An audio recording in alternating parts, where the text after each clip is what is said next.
আসসালামু আলাইকুম ওয়া রাহমাতুল্লাহি ওয়া বারাকাতুহু। সম্মানিত প্রিয় বন্ধুগণ, আজকে খুবই একটি গুরুত্বপূর্ণ বিষয় নিয়ে উপস্থিত হইলাম। সেই বিষয়টি হলো, যখনই আপনার অভাব হবে, অভাব অনটন হবে, সূরা ফাতিহার এই আমলটি করুন। আল্লাহ পাক রব্বুল আলামিন বৃষ্টির মতো রিজিক আপনার হাতে আসতে থাকবে। বৃষ্টির মতো টাকা পয়সা আল্লাহ পাক রব্বুল আলামিন আপনাকে দিবেন, আপনাকে দান করবেন। দেখুন, আল্লাহর উপর বিশ্বাস রেখে ইয়াকিন রেখে কিন্তু আমাদেরকে আমল করতে হবে। আল্লাহ পাক রব্বুল আলামিনের ক্ষমতা কেমন? আল্লাহ পাকের ক্ষমতা হলো তিনি রাত্রকে দিন করেন, দিনকে রাত্র করেন। এটা হলো আল্লাহ পাকের ক্ষমতা। আল্লাহ পাক রব্বুল আলামিন বলেন, ইন্নাল্লাহা আলা কুল্লি শাইইন কাদির। আল্লাহ পাক রব্বুল আলামিন সমস্ত কিছুর উপর ক্ষমতাবান। আল্লাহ পাক রব্বুল আলামিন কোন বলার সাথে সাথে ফায়াকুন হয়ে যায়। আপনারা জানেন যে ইব্রাহিম আলাইহিস সালামকে আল্লাহ পাক রব্বুল আলামিন ৮০ বছর পরে সন্তান দিয়েছেন। হযরত ঈসা আলাইহিস সালামকে আল্লাহ পাক রব্বুল আলামিন এই দুনিয়ার জমিনের পিতা চারা আনছেন। তো আল্লাহ পাক রব্বুল আলামিন অসম্ভবকে সম্ভব করে। আল্লাহ পাক রব্বুল আলামিন সবকিছুর উপর ক্ষমতাবান। আপনারা জানেন যে কারুনকে আল্লাহ পাক রব্বুল আলামিন এত অধিক সম্পদ দিয়েছিলেন যে তার গুডাউনের চাবি বহন করার জন্য একদল যুবক লাগতো। তো আল্লাহ পাক রব্বুল আলামিন যদি কারুনকে দিতে পারেন, তাহলে আমাকেও আপনাকে দিতে পারবেন। এটা অসম্ভবের কিছু নয়। এই কারণে আমরা সূরা ফাতিহার উপর কিভাবে আমল করব এর বিস্তারিত বলে দেব ইনশাআল্লাহ। তো আমরা দেরি না করে মূল আলোচনায় চলে যাই। দেখুন, আল্লাহ পাক রব্বুল আলামিন হচ্ছেন এমন এক রব, তিনার কাছে চাইলে তিনি অত্যন্ত খুশি হন, আর দুনিয়ার মানুষের কাছে চাইলে দুনিয়ার মানুষ অত্যন্ত বিরক্ত হয়। আল্লাহ পাক রব্বুল আলামিনের রহমত অতি নিকটে, অতি দ্রুত আসে।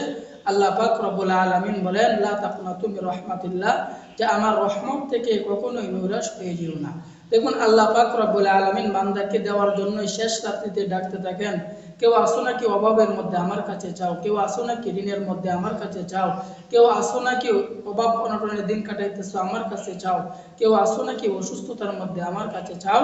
আমি আল্লাহ পাক রব্বুল আলামিন তোমাকে দিব, তোমাকে দান করব। এই কারণে আল্লাহ পাকের কাছে আমাদেরকে চাওয়ার মতো চেয়ে আনতে হবে। চাওয়ার মতো চাওয়া আল্লাহ পাকের কাছে আমাদেরকে চাইতে হবে।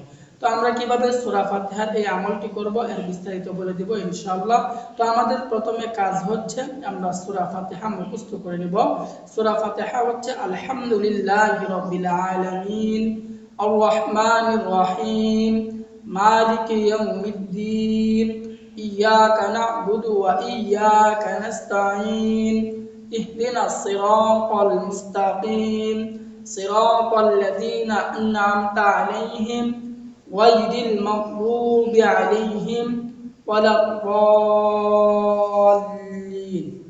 যখন আমরা এই সূরা ফাতিহা মুখস্থ করে নিব, সূরা ফাতিহা মুখস্থ করার পর দেখুন, এই সূরা ফাতিহার অনেক ফজিলত আছে। তার ভিতরে একটি ফজিলত হলো যে আবু সাঈদ খুদরি রাদিয়াল্লাহু আনহু হইতে বর্ণিত আছে যে একদল লোক সফরে যাচ্ছিল। সফরে যাওয়ার মধ্যে পথের মধ্যে একজন লোককে সাপে দংশন করে, সাথে সাথে সূরা ফাতিহা পড়ে ফু দেওয়ার কারণে ওই ব্যক্তির সমস্ত বিষ সাথে সাথে নষ্ট হয়ে যায়। সূরা ফাতিহা পড়া ছাড়া কিন্তু নামাজ অসম্পূর্ণ থেকে যায়। তো সূরা ফাতিহার অনেক নামও আছে। তার ভিতরে একটি নাম হলো সূরাতুশ শিফা। আল্লাহ পাক রব্বুল আলামিন বলেন, ওয়ানাজ্জিলু মিনাল কুরআন মা হুয়া শিফাউ ওয়া রাহমাতুল লিল মুমিনিন, যে এই কুরআনুল কারীম আল্লাহ পাক রব্বুল আলামিন বান্দার জন্য শিফা স্বরূপ আল্লাহ পাক প্রেরণ করিয়াছেন। তো আমরা কোন সময় এই সূরা ফাতিহা পাঠ করব? আলী রাদিয়াল্লাহু আনহু হইতে বর্ণিত আছে যে যখন কোনো মানুষ বিপদে পড়বে, মুসিবতে পড়বে, টাকার প্রয়োজন, অভাব অনটনে দিন কাটাইবে, কোনো মানুষ যদি সূরা ফাতিহা প্রতিদিন, যখনই সে মুসিবতে পড়ে যাবে, বিপদে পড়ে যাবে, সে যদি প্রতিদিন সূরা ফাতিহা 1000 বার পাঠ করে, তাহলে আল্লাহ পাক রব্বুল আলামিন ওই বান্দার, আল্লাহ পাক রব্বুল আলামিন অভাব অনটন দূর করে দিবেন। রিজিক আল্লাহ পাক রব্বুল আলামিন বৃষ্টির মতো তিনাকে দান করতে থাকবেন। এই জন্য যখনই আমাদের বালা মুসিবত আসবে, মুসিবত চলে আসবে, বিপদ চলে আসবে, অভাব চলে আসবে, অনটন চলে আসবে, আমরা প্রতিদিন সূরা ফাতিহা 1000 বার পাঠ করব। আল্লাহ পাকের উপর ইয়াকিন রেখে, বিশ্বাস রেখে আমল করব। অবশ্যই অবশ্যই আল্লাহ পাক রব্বুল আলামিন আপনার সমস্যা দূর করে দিবেন।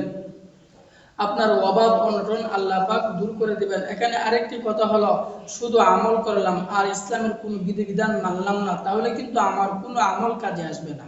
এই কারণে ইসলামের যত বিধান আছে, যত আল্লাহ পাকের যত ফরজ বিধান আছে, যত বিধান আছে, সমস্ত বিধান মেনে যখন আমি চলবো, আল্লাহ পাক রব্বুল আলামিন খুশি হয়ে এরপরে যখন আমি আমল করব, আমার রিজিকের অভাব আল্লাহ পাক দূর করে দিবেন। আমার দুনিয়ার সমস্ত প্রয়োজনগুলো আল্লাহ পাক রব্বুল আলামিন পুরা করে দিবেন। এই কারণে শুধু আমল করলে হবে না, যত ইসলামের যত কাজ আছে, বিধিবিধান আছে, সমস্ত কাজ বিধিবিধান মেনে কিন্তু আমাদেরকে চলতে হবে।